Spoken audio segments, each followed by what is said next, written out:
Hey guys, it's Hans Hobbies, and while we're stuck inside for the social distancing and stay-at-home order for the coronavirus, I thought I'd talk about some of my favorite RC cars. And the first one we're going to talk about today is the Tamiya Hornet, and there's a reason that's just the first one we're talking about. Now, a lot of people's first RC car and their gateway into the hobby was this Tamiya Hornet, but for me it was a little bit different. But also, you could also say kind of a first RC car to the second coming of my hobby. So I first got into the hobby in when I was in eighth grade, and I got a Traxxas Stampede XL5, which I thought was super cool because it was a monster truck. You could pop wheelies and durable, fast, all that. And but what I really liked was building. I always liked tinkering and building, and Tamiya really answered that um, need for me.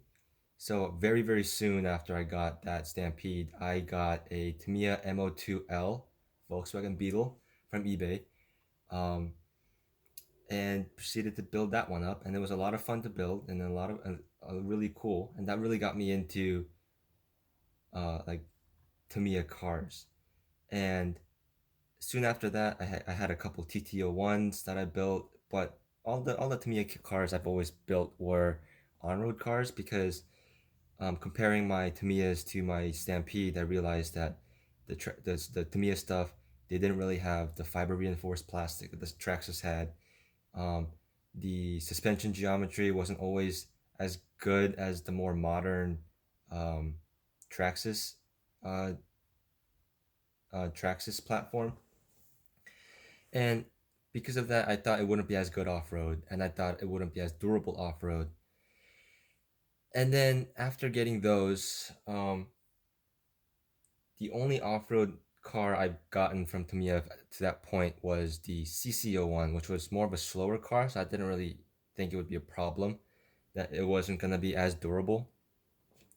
But after the CCO1, I kind of slowly drifted away from the hobby because I was in high school and I thought I was getting too cool to be playing with RC cars now. And I stepped away from the hobby for a while. And then when I got into college, I got this um, co-op job with basically like a paid internship at a company. Um, and my manager during my interview was like, "Hey, do you like RC cars? I have a track at my house. You want to come play at my house uh, at some point?" And I was like, okay. So luckily, I eventually ended up getting hired into that company, and I became friends with my manager, who really we really kept feeding each other off um, into the hobby and like pushing each other to get more and do more with the hobby. And he really got me back into RC cars, which I'm very happy for. I'm very grateful for because it is a very fun hobby, and I'm really glad I'm back in it, and I regret I ever left it. And when I got back into the hobby, um, I remembered building all the Tamiya cars and how fun building the Tamiya cars were. So I was looking around, trying to see what Tamiya cars what my next Tamiya car should be. And I found this little channel. I don't know if you guys have heard of it, probably have, called Ampro Engineering. And he was talking about how great the Hornet was. And after watching his buyer's guide, and after watching his upgrade videos, and after watching other people drive the Hornet, I decided, you know what? I want a Hornet. So for my 21st birthday, I got this Hornet, which is a re-release Hornet, which is a little older than other people have gotten their Hornet. Uh,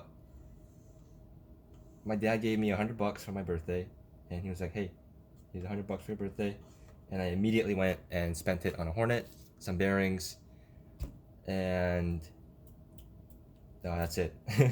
I had the servo and I had other stuff to run it, so I just went and bought the Hornet and the ball bearings for it, which in total cost about $100. No, $110. which is pretty cheap for an RC car. And I built it up. The build was very, very fun. A very simple build too, and I can really see why a lot of people found this to be a good first car. And when I drove it, it was just really a really relaxing and whimsical car to drive, which I really liked. I didn't really have to go anywhere. I could have as much fun with it on the driveway, just hopping the little driveway, hopping little inclines and stuff, and just watching it bounce around. The sound it made, it was a really good experience. It was a really fun experience, and um, I was really happy that I got into the Hornet. Um, After driving the Hornet for a while, though, I discovered a few issues with it that uh, Ampro Engineering had talked about in his videos, and some of the issues were the transmission would slap because of the geometry of this articulated rolling rear axle, as Tamiya calls it, and so the centrifugal force from the motor would shove this whole axle and the motor into the rear shock and slam the little pin here that holds the transmission into the chassis. It would slam that into the top of the slot, which would essentially give it zero suspension in the rear. Not that it has a lot of suspension to begin with, but uh, it made an irritating noise. It made it handle even worse than it already does. So, and also another problem I had was the battery cover would occasionally like fly off and my battery fall out. It didn't happen as often to me as it seems to happen with other people, but it did happen. And then another major problem was the wing would quickly part itself from the car. Though it took a lot more beating before the wing came off. Then compared to when I heard of other people talk about the durability of the wing and such. Another thing I was worried about was that the lights would rip off because they are just screwed onto this thin Lexan body. But the lights actually stay on pretty well. They're actually pretty well protected because of the bumper, the width of the wheels, and also the shock tower. So the lights barely get any damage. Um, but the wing definitely gets a lot of damage, and the tires also wear out very quickly. The tires that it comes with aren't actually these tires. These tires are actually the tires from the Grasshopper. The tires that the Hornet comes with, if you don't know, are these spiked tires. And you can kind of see why these would wear out pretty quickly on road because they're just basically running on pins. Um, this does help with keeping the car from flipping over though because it doesn't have a lot of traction. Having the Grasshopper tires definitely gives it more grip and makes it go faster, but it will also make it flip over a little bit more just because there's a lot more traction and it's a lot more prone to traction rolling. But yeah. Besides those problems, I still had a lot of fun with it. And you can see the upgrades I have made to it. I have the Ampro battery cover, and then have the transmission brace that's integrated with the pins for the pins for the battery cover. So now my battery cover can be um, secured on with body clips so it won't fly off, and also it gets this cool Hornet emblem on the bottom. I think that's pretty cool. Another thing I did was add some lead weights to the bottom of the axle. That also helps with lowering the center of gravity a little bit more and keeping the car from flipping over a bunch. Besides that, though, I'm running the stock Tamiya TBLE02 speed control that it came with, and the Mabuchi motor. I thought it was also cool that the Mabuchi motor that comes in this is like the vintage looking one with the vintage style sticker on it. So that was pretty cool. But you can tell that is a re-release because it has a black in-bell compared to a white in-bell that the vintage ones have. Yeah. But with the minor upgrades, it does help the car be a little bit more enjoyable, just so you don't have to go and pick up the battery from the ground and stuff. Um, Everything else on the car is stock, aside from, like I mentioned before, some bearings, because the bearings are also pretty worn out. Because I have driven this a lot, so the bearings aren't as loose as they used to be. But yeah, so the body is pretty clean because this is a new body that I got for it. Even though it's new, it does have scratches on it because I don't personally believe in shelf cleans, even though this one does mostly live on the shelf now. Um, it has had a hard life before I got this new body for it.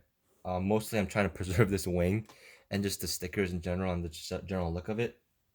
But I will run it. I don't mind minor scratches on it and stuff because it is an RC car, and in my opinion, there's no real point of having an RC car um, if you're not gonna run it. But that's my personal philosophy for the hobby. You can enjoy the hobby however you want. You can see this has the alternate, like my custom paint scheme with the custom stickers from MCI Racing from Canada, and I have the driver painted to match. The MCI stickers are pretty cool because it does come with the vintage style stickers with the actual sponsors, compared to the re-release body, which is pretty beat up. And right here comes with these Tamiya style um, sponsors. And these aren't just Tamiya sponsors, that's just the stickers that I got from the office. But yeah, you can see it's had a pretty hard life. The wing is completely gone. But it's still a lot of fun to drive. I will put that body on occasionally, but I have learned, unfortunately, that you really shouldn't run without the wing, because the reason the rear of the body isn't secured right now is because I have this Ampro rear body mount and wing mount. I had to chop the wing mounts off because after I got the new body, I couldn't put the new body on with the wing mounts on here, so I had to chop those off. But the body mounts are also gone because turns out if you run the Hornet without the wing mount, the body mounts, and the wings, the body mounts will snap off. So if you're gonna run it, I would recommend having some sort of wing on there just to protect these body mounts because they're very small. Yeah, you can see the just really cheap electronics in it, and it's nothing really too like exciting about the Hornet. It's just a nice, simple, fun car to have, and it's definitely one that I'll probably keep for a long time. Um, Now the Hornet's also special because it's the car that really got me into, like I said, my like second coming of the hobby. And when I got back into the hobby, especially with the whole Traxxas fiasco, how they were suing everyone and trying to be a monopoly, um, I really stepped away from Traxxas. I haven't bought a Traxxas for a long time, and because of that, I just leaned more into my second favorite brand. No, not my second favorite brand. My other favorite brand. This is my favorite brand. Um, Tamiya. So from here, I basically expanded my garage significantly, especially with the big boy money I was getting from my paid internship. I was able to afford a lot more cars, and so it led to me getting my lunchbox, my Monster Beetle, my Blackfoot, on and on and on, and really helped me enjoy the hobby as much as I could. And it also gave me a new philosophy that I didn't have when I was younger. When I was younger, I thought stuff had to go as fast as possible. Like speed is the answer. That's all that matters. But as I got older and started playing around with these older Tamiya kits, I realized that RC cars are at the end of the day just toys. And in my opinion, there's no need for a toy to go 30, 40, 50, 60, 100 miles an hour. In my opinion, there's no point in that. And I think RC cars, especially these older ones, are most enjoyed at like 20, 25 tops. And I've had a lot of fun driving like that. And um, runtime for me is a lot more important than actual full out speed. So this one will only go around like maybe barely 20 miles an hour, maybe more like 17, 18 miles an hour. But on a single battery, it will last like about an hour, which I think is pretty cool, especially on a cheap Chinese 3000 milliamp nickel metal battery. It'll run just basically forever, which I think is really fun and super cool.